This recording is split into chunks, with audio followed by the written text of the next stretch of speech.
Hey there, friends. It's Lynn Lindbergh of the Health and Fitness Motivation Podcast. And today I am just so honored and thrilled to have one of our comrades here on the podcast with us.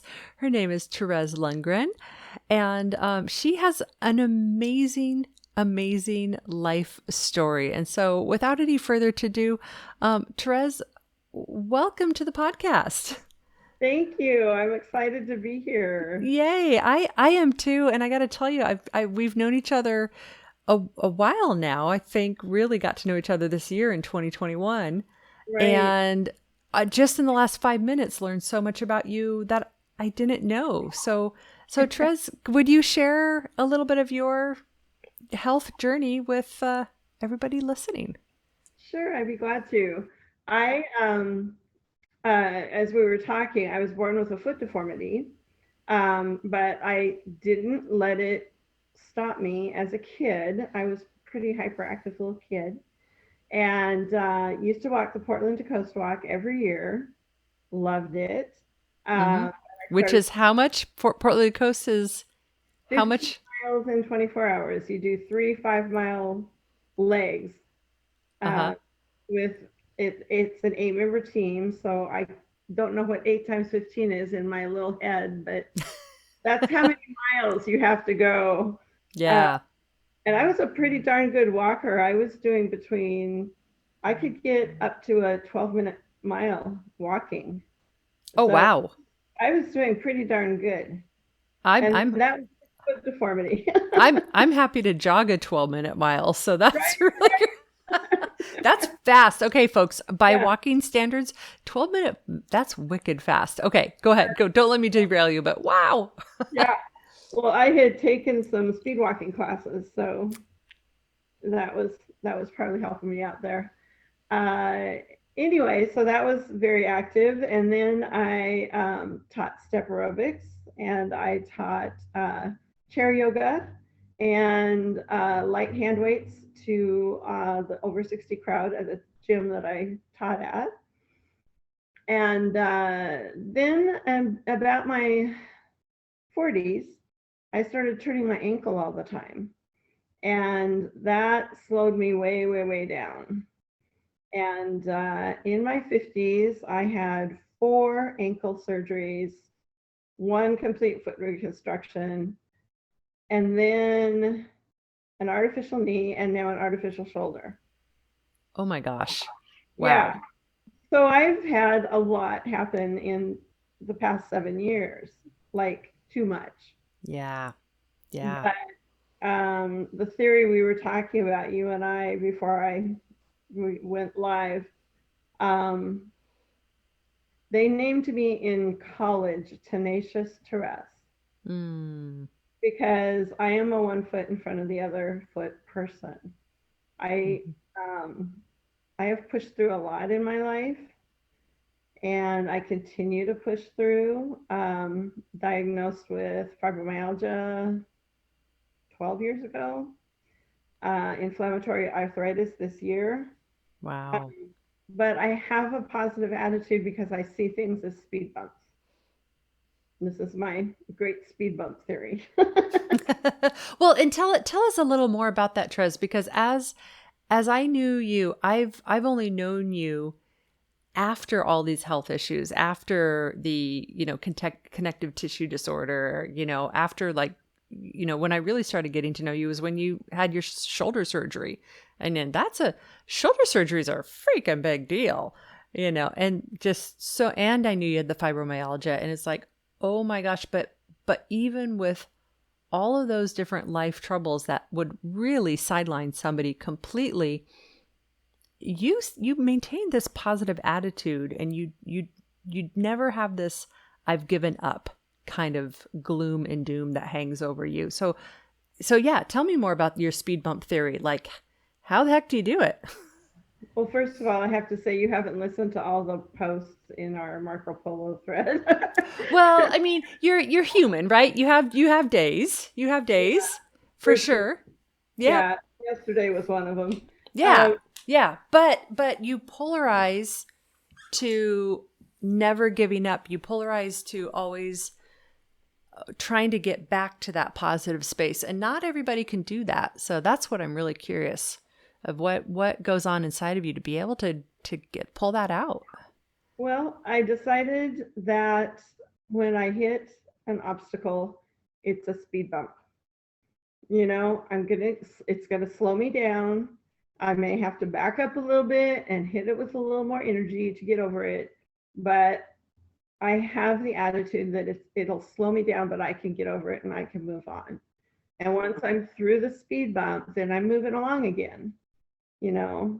So it's not, I don't see obstacles as barrier walls, brick walls that I hit and I completely stop. Uh, I just see it as something that is in my way, that's slowing me down, um, that's keeping me below the speed limit. Yeah. You know, Yeah. slow down when you hit those things. And you have to, once you get to the other side, then you can kind of get back up to the speed limit. So, Yeah. Yeah. Which is really, really remarkable and amazing. Just your ability to just watching you with the shoulder surgery and then going back to work and being able to be like, can I even do this? And because it's just so much. And so where do you see yourself, Therese, in like a year from now? It's the impossible question. So I you can answer that however you want to. would love to because I see myself moving a lot more freely in a year. This shoulder surgery is going to be behind me. My physical therapy is going to be behind me. Um, I've been in physical therapy for 7 years nonstop. So Wow. I'm like ready to just be in some of your classes that I can just, I can say, now I can do this. I really enjoyed the stretching class. I Mm-hmm. really like to make that an every Saturday thing. Um, Stretching is really important with fibromyalgia. It's like one of the biggest things. I'm a fidget at work. I'm always like moving this across here and kicking my leg out and stretching it. And I'm just, while I'm on the phones, I'm just moving. So I see that expanding in my life, uh, so that I can go for walks and I can, move my body. I'd like to dance in my living room. Yay. You know, Yay. Yeah. Absolutely. little things like that are really, really important to me. Yeah. Yeah. Well, when you said stretching is important for fibromyalgia, that's actually why I had the stretch class on Saturday, is because with my fibromyalgia, I need to do some big stretching. And when I opened that class, in my head, I knew who would go to a stretching class. I was like, nobody's going to come to this. Like, it's not real exercise. It is my most popular class. Because you can't do the quote real exercise if you're all bound up. Yeah.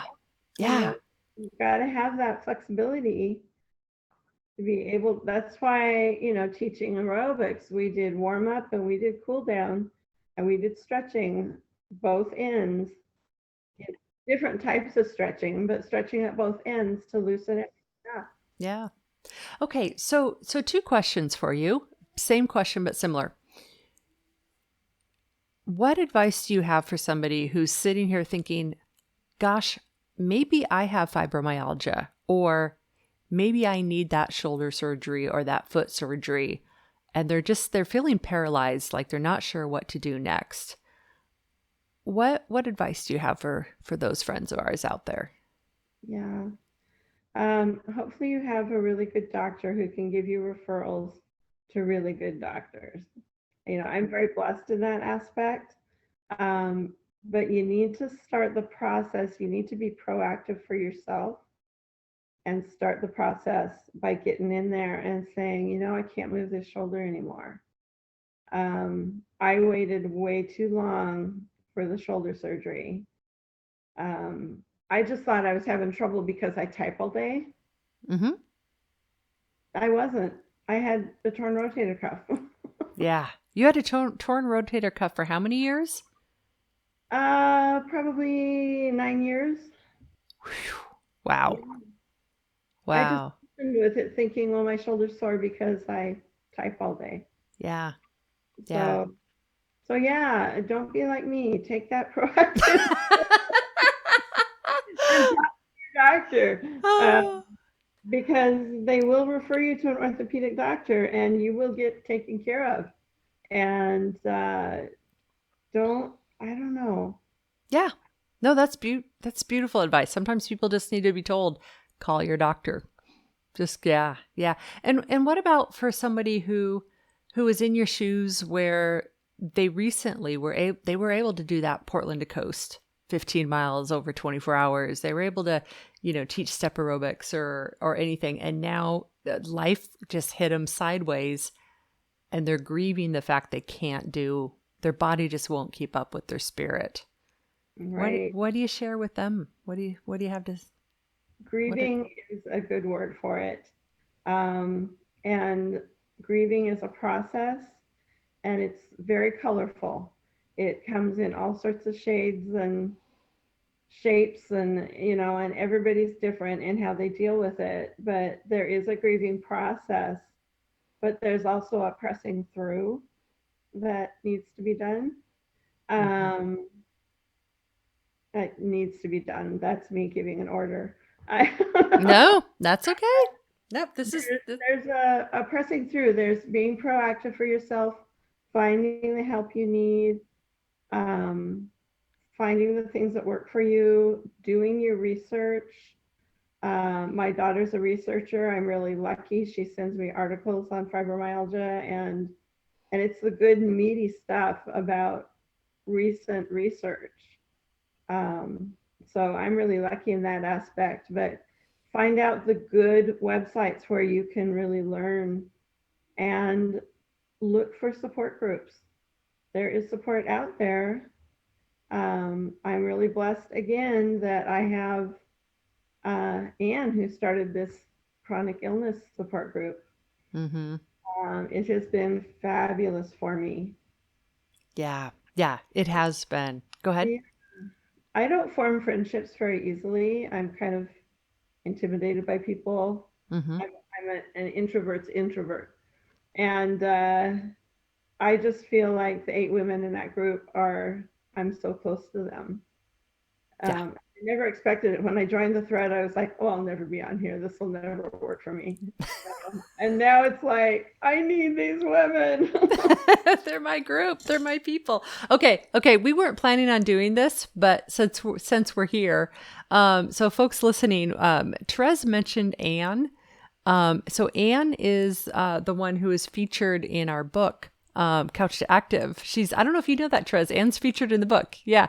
And so she's the one who's really spearheaded just support for people with chronic illnesses.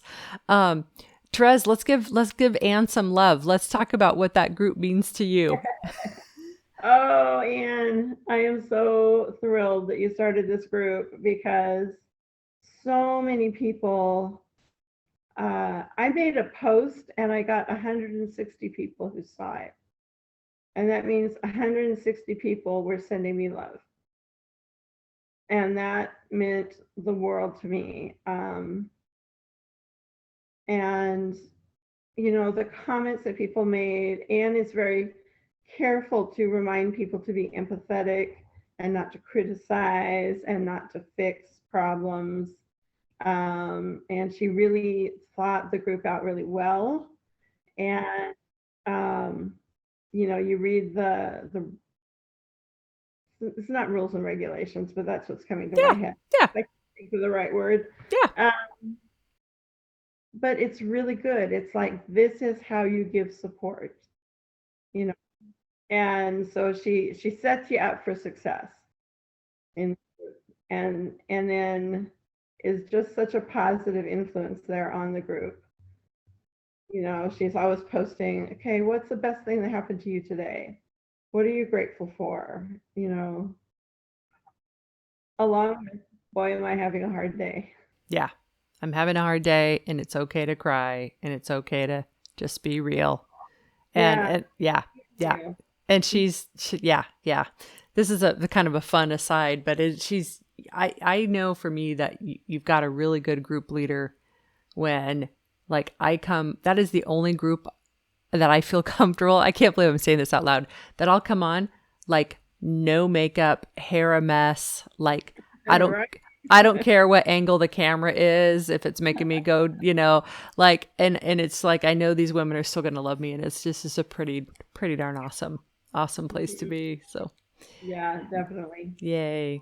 Oh, well, Therese, I just really just feel so honored that you would come on, and as an introvert's introvert, come onto a public forum like this and share your story. Because I know you're not alone, and there's a lot of people out there just like, wow, okay, maybe I'm not so alone, and maybe I need to call my doctor. Be proactive. Woohoo!